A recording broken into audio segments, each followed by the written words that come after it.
یہ دنیا کی قیادت اور رہنمائی کی عہد ہے، جن چیزوں سے ہم بالکل نہ بدلتے.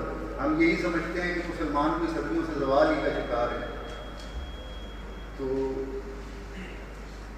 آج کی تقریب، جیسا کہ میں نے آپ کو بتایا، ڈاکٹر روزینہ انجم نقوی صاحبہ کی مجموعہ مقالات جو عنوان سخن اقبال کے نام سے شائع ہونے والی کتاب پر مشتمل ہے. ڈاکٹر روزینہ انجم صاحبہ پاکستان میں ایک معروف اقبال شناس کی حیثیت رکھتی ہیں. اقبال پہ یونیورسٹی میں BCO لیکچرز مختلف پروگرام میں دے چکی ہیں. پاکستان سے باہر پاکستان میں بہت ساری انٹرنیشنل اور نیشنل کانفرنسز میں انہوں نے اقبال کے مقالات پڑھے. BCO مقالات جو ہیں ان کے وہ اقبال کے حوالے سے چھپ چکے ہیں اور اقبال کے حوالے سے بہت خوبصورت انداز فکر رکھتی ہیں اور بہت خوبصورت الفاظ میں چیزوں کو بیان کرتی ہیں. میں زیادہ دیر حائل نہیں ہوں گا، بلکہ ڈاکٹر روزینہ انجم صاحبہ سے گزارش کروں گا کہ وہ اسٹیج پہ تشریف لائیں اور اپنی کتاب سے ہمیں آگاہ کریں کہ اس کتاب کی کیا نظریات ہیں. بسم اللہ.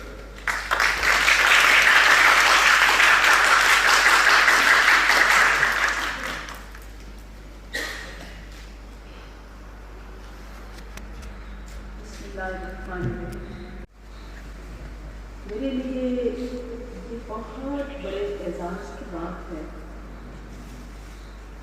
کہ آج میری کتاب سخن اقبال کی تقریب رونمائی ہو رہی ہے. اب میں اس کے لیے شکر گزار ہوں اسلامیہ یونیورسٹی بہاولپور کی انتظامیہ، اب بالخصوص اپنے ادارے کے سربراہ پروفیسر ڈاکٹر اطہر محبوب صاحب، کہ جن کی خاص سرپرستی اس کتاب کی میرے شامل ہاتھ رہی، بلکہ وہ رہنمائی دیتے رہے. میں ان کی بے حد شکر گزار ہوں اور آپ تمام احباب کی، اپنے پیارے طلباء و طالبات کی، کہ جو اس مجلس اقبال میں شریک ہوئے. یہ مجلس اقبال ہے. حمید اللہ حمید نے علامہ اقبال کی تصویر پہ چند جملے لکھے تھے کہ مدت ہو گئی، شمع بجھ گئی، محفل بھی ختم ہو گئی، لیکن آئیے آج پھر سے اس مٹی ہوئی تصویر کو روشن کیجیے. اقبال کون اقبال؟ اقبال ایک عظیم فلسفی، ایک نابغہ روزگار، حکیم الامت، سیاست مدار، جس نے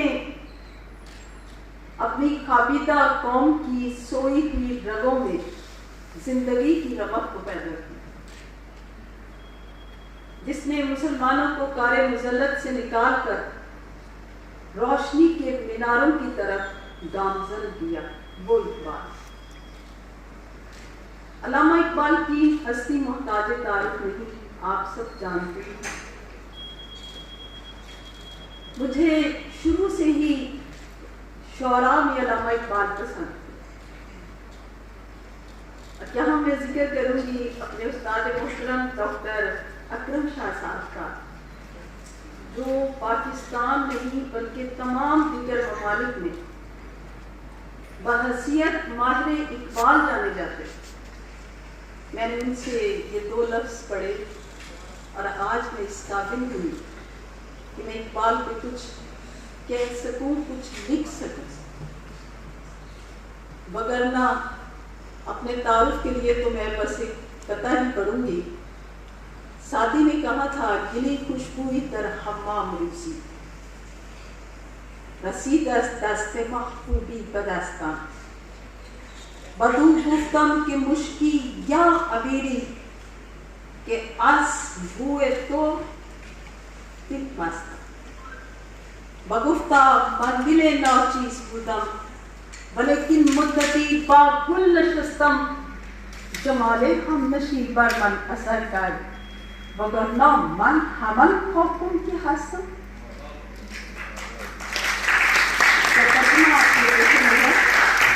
آپ کی سماعتوں کی نظر کہ ایک روز دوست کے ہاتھ سے حمام میں گیلی مٹی میرے ہاتھ کو لگی، جس کی خوشبو سے میرا پورا وجود معطر ہو۔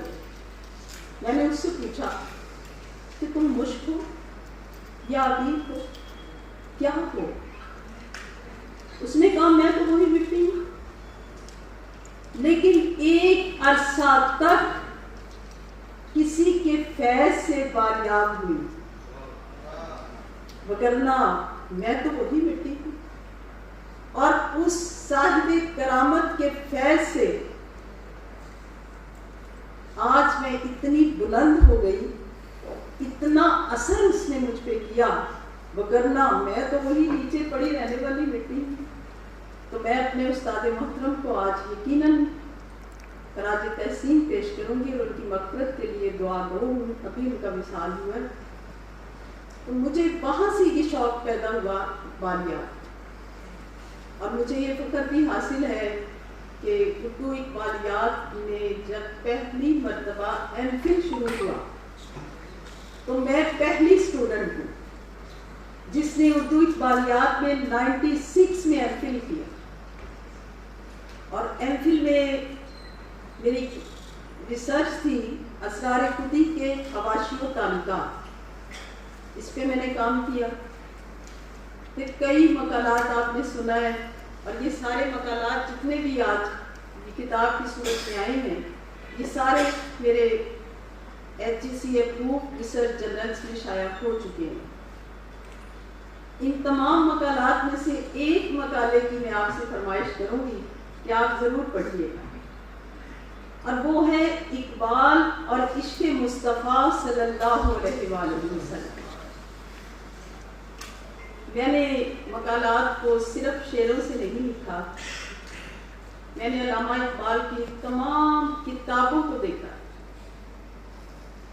مقالات، مضامین، تقاریر، تشکیل جدید الہیات اسلامیہ جو کہ خطبات ہیں، اور تقریباً تمام مجموعہ خطوط، یہ تمام میری نظر سے گزرے، اور ان تمام کے میں نے اس میں حوالے دیے۔ ایک بہت خوبصورت بات جو علامہ اقبال نے حضور سرور کونین کی شان میں کہی، وہ آپ سے تبرکاً شیئر کروں گی کہ جب رسالت اپنے اوج پر پہنچ گئی تو رسالت کا خاتمہ ہو گیا، اور آپ خاتم النبیین ہیں، اور جب بشریت اپنے کمال پر پہنچی تو معراج مصطفیٰ ہو گئی۔ سبق ملا ہے یہ معراج مصطفیٰ سے مجھے کہ عالم بشریت کی زد میں ہے گردوں، علامہ اقبال نے لاتعداد پہلوؤں پہ روشنی ڈالی. اس میں میرا فخر ہے. علامہ اقبال کا نظریہ فخر پہ میں نے روشنی ڈالی ہے. قومی زندگی ان کا ایک مطالعہ ہے، اس پہ بات کی ہے. اور یہ تقریباً 15-16 میرے مقالات ہیں. بھی فارسی مقالات اس میں شامل نہیں ہیں. اور انشاءاللہ میری نیکسٹ کتاب آئے گی، وہ فارسی میں ہوگی.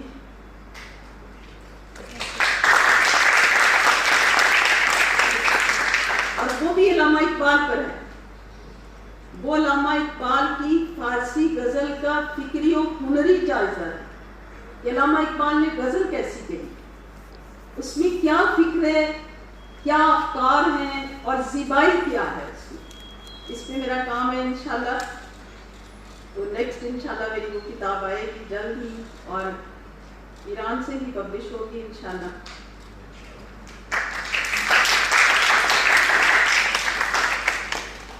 باقی آپ سب کے لیے میں دعا گو ہوں کہ اللہ تعالیٰ آپ کو بھی اس راہ پر چلنے کی توفیق دے، اور خاص طور پر کلام اقبال سمجھنے کی توفیق دے.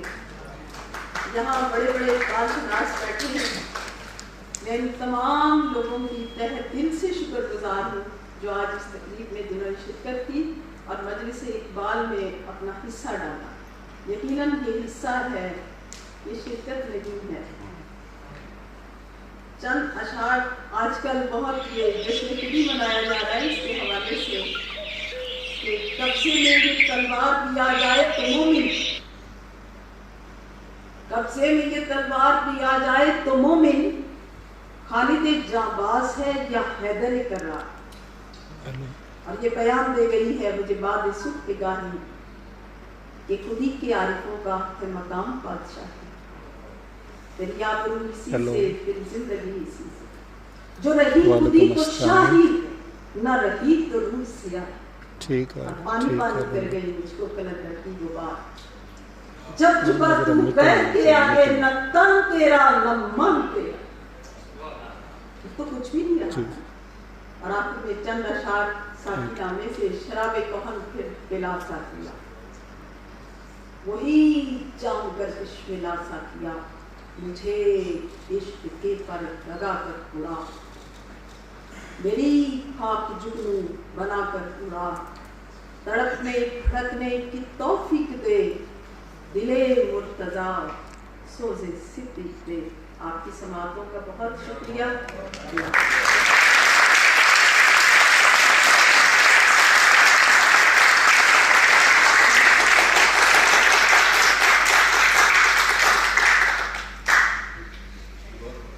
ڈاکٹر صاحبہ، آپ کے وہ اقبال شناس سے نقطہ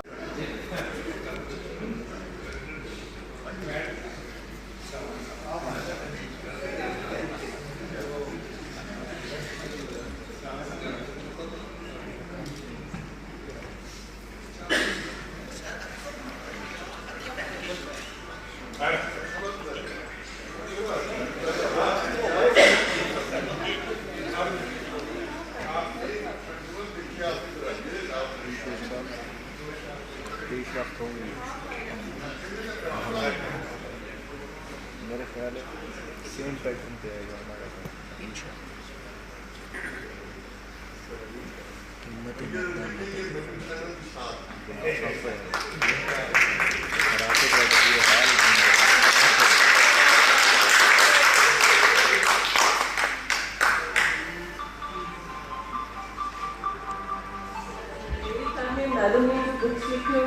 فیملی نے بھی بہت سفر کیا ہوگا، ان کا بھی بہت زیادہ کنٹریبیوشن ہے. میں چاہوں گی کہ بھائی اور میڈم کی بیٹی تشریف رکھتے ہیں، وہ تشریف لے آئیں یہاں پر.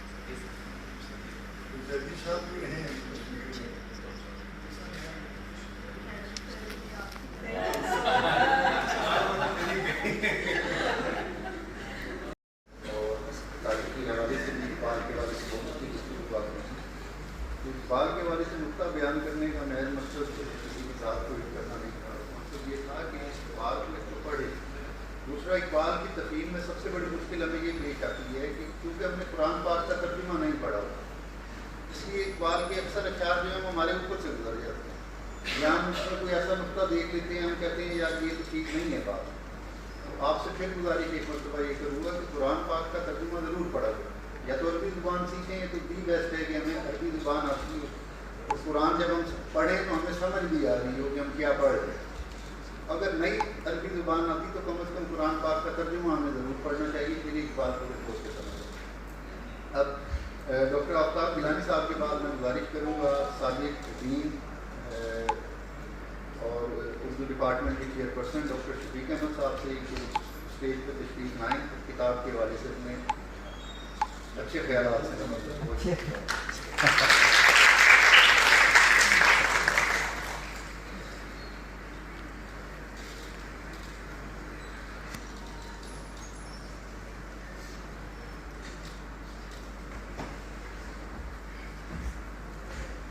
بسم اللہ الرحمن الرحیم. یونیورسٹی کے تمام تاریخی دور 1925 سے آج 2022 تک کچھ عملاً اور کچھ کتابی طور پر میرے سامنے میں یہاں مولانا غلام محمد بھوٹنی کو بھی دیکھتا ہوں اور میں یہاں نصیر ناصر کو بھی دیکھتا ہوں. یہاں پہ روم قریشی صاحب بھی ہیں, یہاں پہ ڈاکٹر مختار بھی ہیں. لیکن حقیقت یہ ہے کہ اس دور میں ان 3 برسوں میں یونیورسٹی میں جتنی مختلف جہتوں میں ترقی کی شاید اس کی مثال آپ کو کسی بھی دور میں نہ ملتی. میری علم میں ہے کبھی ایک شعبہ بن گیا کبھی 2 شعبے بن گئے. اس دور میں غالباً 50 سے 130 شعبے اضافہ ہو. اتنی بڑی تعداد میں میں دیکھ رہا تھا کہ ڈاکٹر مختار صاحب کے زمانے میں 2-4 کتابوں کی تقریباً رونمائی ہوئی یا کچھ ادیبوں اور شاعروں کے ساتھ اسی گروپ کے حال میں کچھ فنکشن ہوئے. لیکن اس دور میں تو نہ صرف کتابیں بلکہ وہ جو ثقافتی اور ادبی میلہ